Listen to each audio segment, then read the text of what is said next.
Advice for the new graduate looking at going into the business of agriculture. What sort of education should they attain? I'm talking to Connor Vern Garrett about that very topic in this episode of Extreme Ag's Cutting the Curve.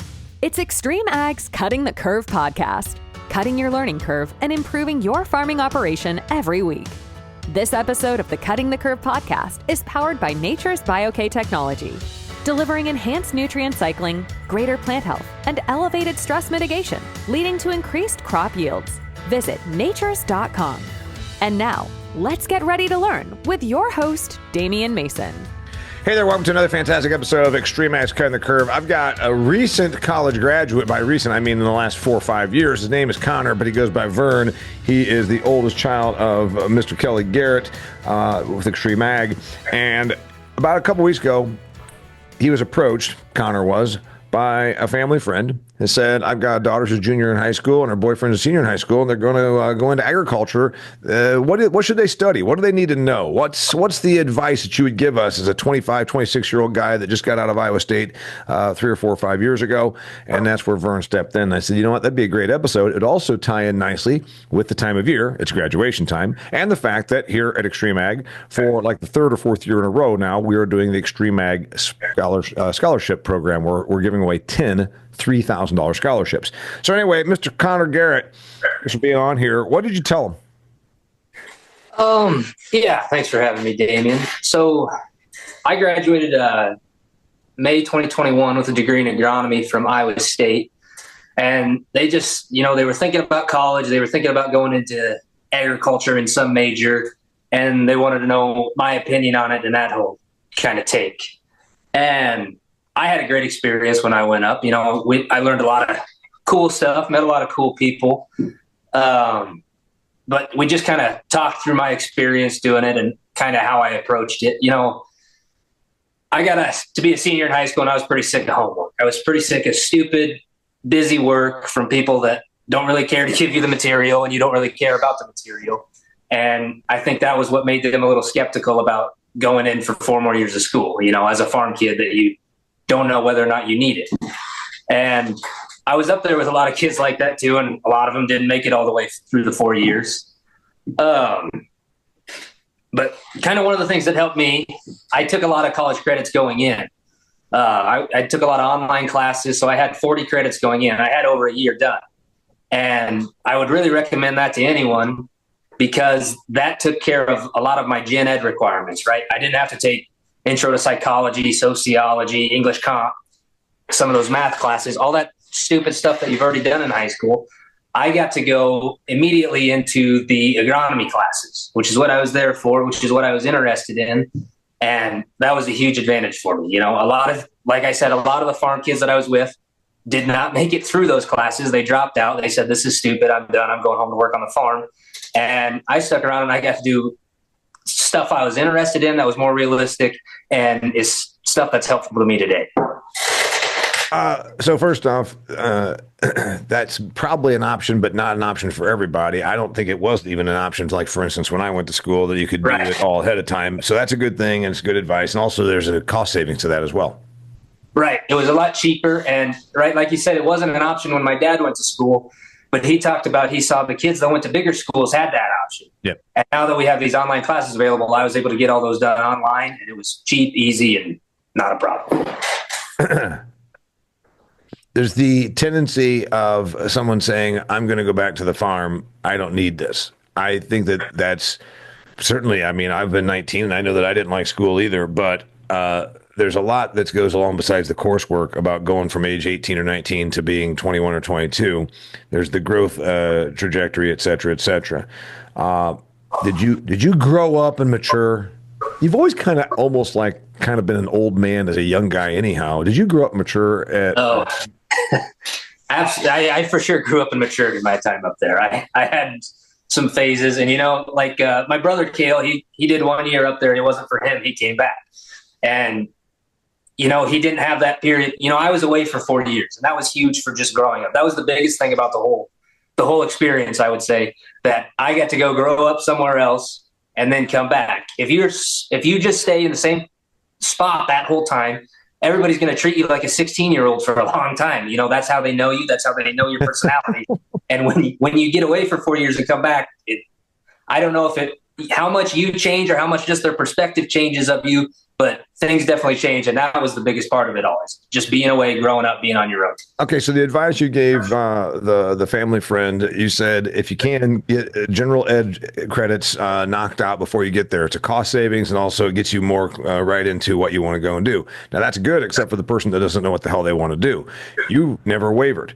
A lot of people change degrees, change majors several times, and do that bopping around. So there is that caveat to doing it the way you did it. Then if you decide you want to change, you still have your general stuff all done, but you hopped right into it. So maybe there's actually a benefit. I don't know. Was it a benefit? Yeah, you're able to move around a lot, but like I always wanted to be an agronomy. That's what I was interested in. I did some extracurricular stuff in high school that got me into that, plant science. I knew that's what I wanted to do, but there's a ton of majors. But there's a really open one called ag studies, and a lot of farm kids go into that, and you can take a little bit of the agronomy classes, a little bit of the livestock classes, ag business, ag systems technology, where you deal with a lot of more of the mechanical. It's almost like vocational ag in high school, as it traditionally was, but it's at the college level. Yep. And then you get a little bit of everything. A lot of farm kids in that. Yeah. What else did you tell these kids? First off, did it dawn on you that you're now an old guy when you're being asked to advise 17-year-olds on their future? Did it dawn on you that you're going to have a kid next month, and now you've also decided that you're going to be in the advise the teenagers now? It was kind of a wake-up call that all of a sudden, I've been out of college for 4 years now. Bifocals and an old Buick are probably next for somebody like you. Yeah, I guess so. Maybe not quite. Bifocals and a Buick. That's funny. All right. I'm glad I said it. All right. Here's my next thing. What did you tell them? You said, all right, here's what you need to know. All right. Besides the education, did you tell them where to go? For me, Iowa State's a great school for agronomy, but for me, it was about being close to home, but not too close to home. Right. I was 2 hours away. So mom and dad it wasn't like you're still living at home doing laundry there and that kind of thing. Mm-hmm. But during planting and harvest, I could come home that weekend and be in the field all weekend, and, replace the employees that were off. So I thought that was about perfect. So you recommended these kids go far enough away that they are not still being helicoptered by their parents, but close enough that they can come home occasionally. Exactly. That's different for everybody, but that is what kind of worked out perfect for me. I agree with you. I was about 2 hours away from home, and I tried to. I was very happy to be that, and there's a lot of growth on that also. What else did you tell them? Did you tell them Iowa State? Or did you say just go somewhere, or did you say don't go? Did you look at them and say, you know what? You're not that bright. You should probably just really look into maybe working at the tire store. I mean, what did you tell them? I told them that I thought that they should go. They're both pretty smart kids, pretty sharp kids that are interested in that kind of thing, and I thought it was a good thing for them to go and to learn all that stuff, right? You stick around here, you're going to do a lot of your learning about farming in the coffee shop, and those guys have been doing it the same way for a long time. It was great to go see what we were researching in our universities, right? Hearing what the cutting edge research was saying, all that kind of stuff. Yep. And the huge part of it was making connections. One of the things he asked me, is it worth it to go 4 years, or should I just try to hop in for 2 years, do this or that? And I said, the thing about going for 4 years was once you get to that third and fourth year, those professors know who you are. Then you're in the higher level classes. That's when you're doing the real learning about things. And that was big for me too. That's I would agree. I would agree with that. That you had. I mean, what's the hurry? You're still 20 years old, whatever. So I would agree with that. Do you think of all the things? I'm a proponent of education for people that obviously want to do it. And I think that there's this sort of perception from people that are not in our industry that we're not as well educated as we are. Those that obviously work with the industry are like, oh, well, yeah, of course. But do you think that perception's changing? Do you think that there's this now thing like your age and younger where it's like, you can't be in this business without having your shit together? Yeah, I definitely think so. It's the people that really are tracking everything, or trying new things, or are looking at and managing at the higher level, trying to be as precise as possible. Those are the people that are succeeding, and kind of the old way is What'd you tell those young kids, or that you would tell any teenager right now? Someone's getting out of high school right now. What did you tell them not to do? Anything? Don't force yourself into something just because you think you're supposed to do it, right? Mm-hmm. You've got to love what you're doing. You've got to be passionate about what you're learning, about what you're doing, about what you're trying, or you're not going to do it very long. You're going to struggle along, and it's not going to be any fun. Mm-hmm. You gotta love it, especially in this industry. I would agree with that. There's a lot of people that, you got told as a kid that you were supposed to be a nuclear engineer or some such thing, and you didn't want to do that. No, that was the Navy recruiting, but I told them I wanted to be a farmer, and boy, they thought that was crazy. But you gotta love what you do. What else did you tell these teenagers not to do?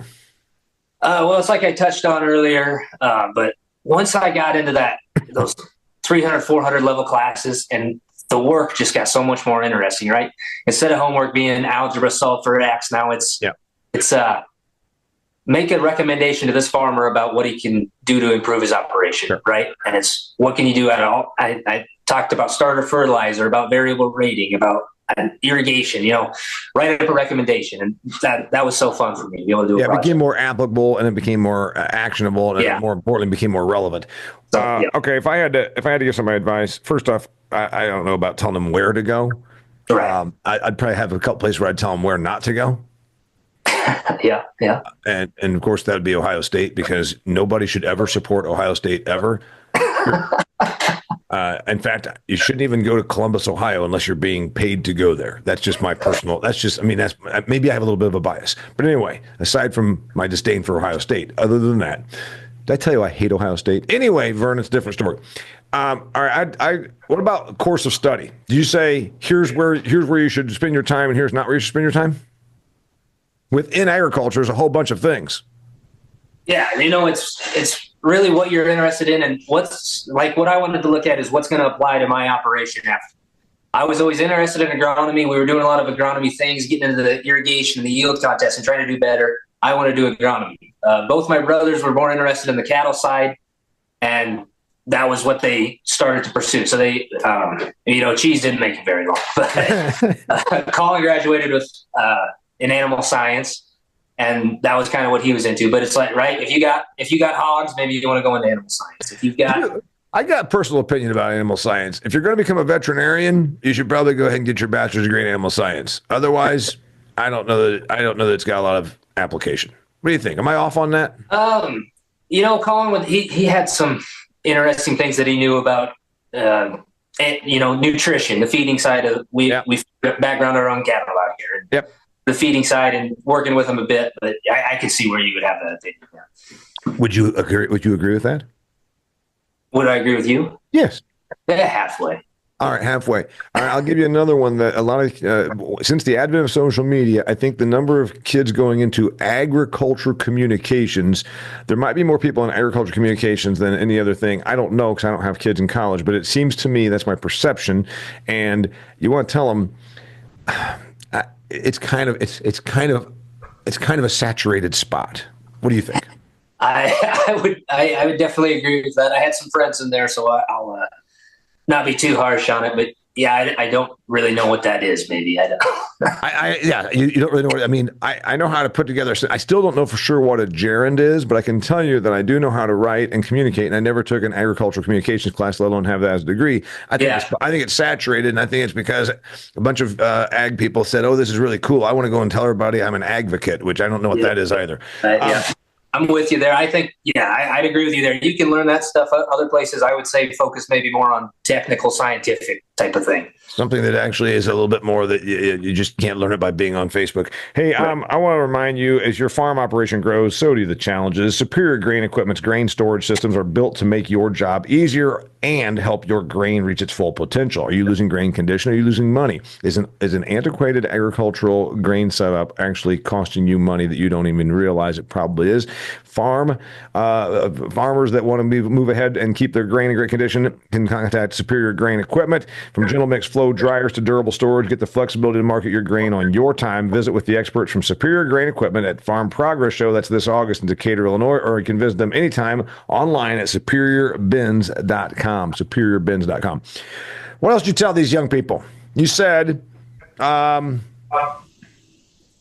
do you tell them what kind of grades they're supposed to get? Do you think that matters? I think completion matters. I think showing up. I think getting away. I think getting a lot of experience matters. Whether you get a B- or an A- or an A+, I'm not sure all that. I'm not sure that's as important when you're 20 years out of school as it is at the moment. I would definitely agree with that. I did everything in high school was so that I could get to college good. And then I got good grades. I got a full ride in college. And once I was there, it was kind of like, I don't need a job after this. I'm not looking to pad my resume. I'm not looking to have the best grades. I'm looking to learn the most. And so I had some stupid classes that I didn't pay quite as much attention to, and I took worse grades than that. But, it was about showing up, and I was actually learning the kind of things that I'm going to be using.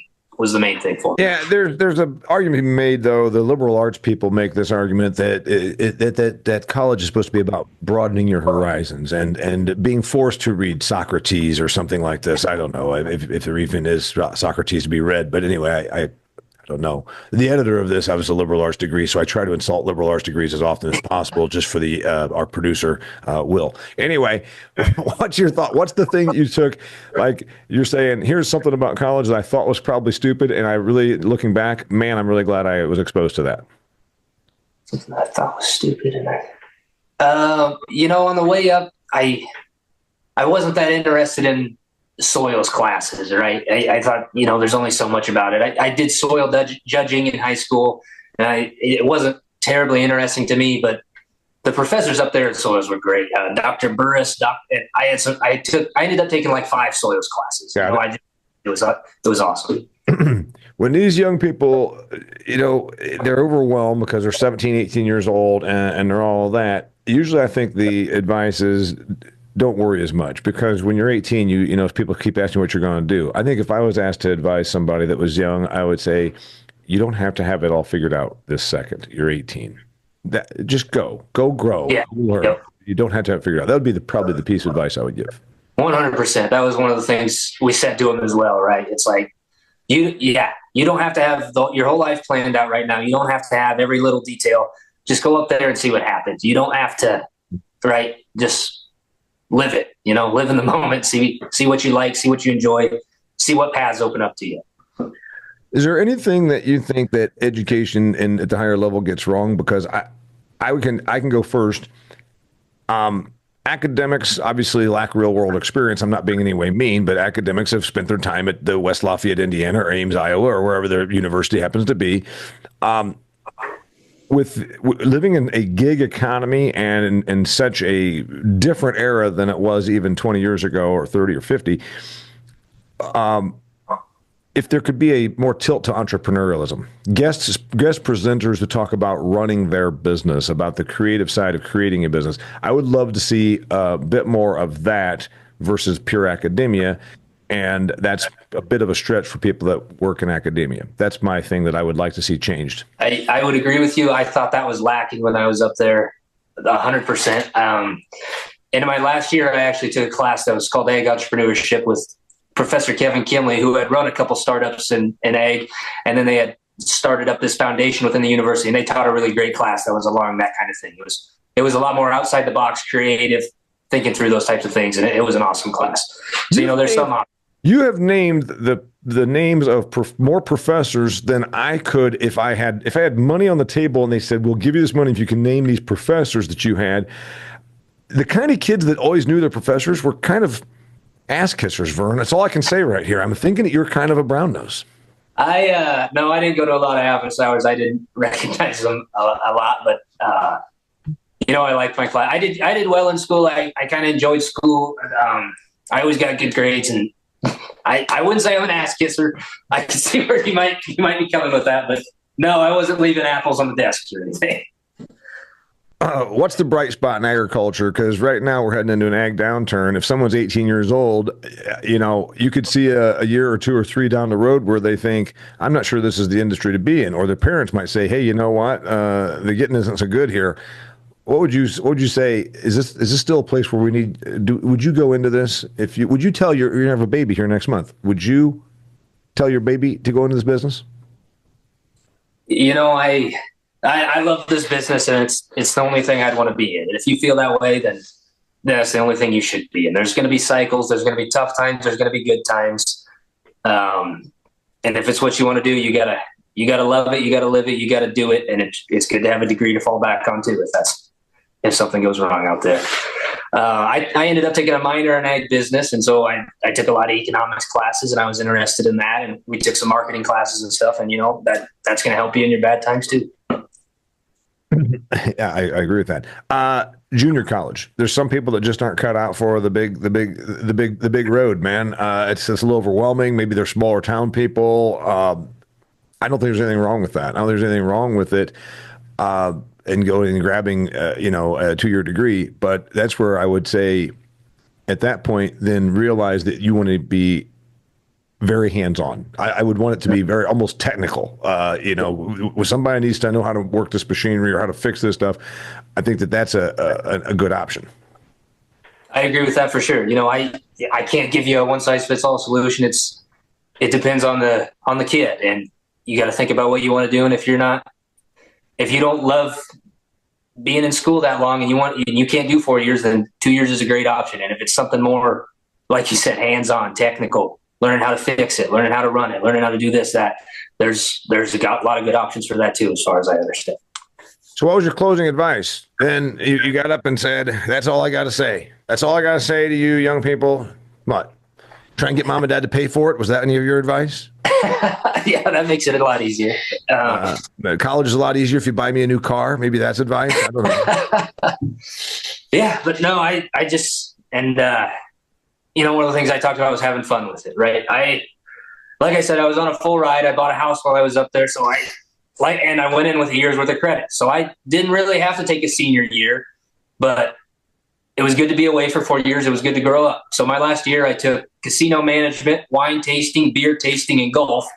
And I had a lot of fun doing that too. So that's fantastic. I didn't know that. I mean, beer tasting, wine tasting, and golf. I mean, it's kind of like my life. It's just I didn't realize I could get college credit for doing it. You should maybe try to teach that. Yeah, well, actually, not the wine tasting. I had to leave that to somebody like you. No, I wasn't really into that, but I still took every sample.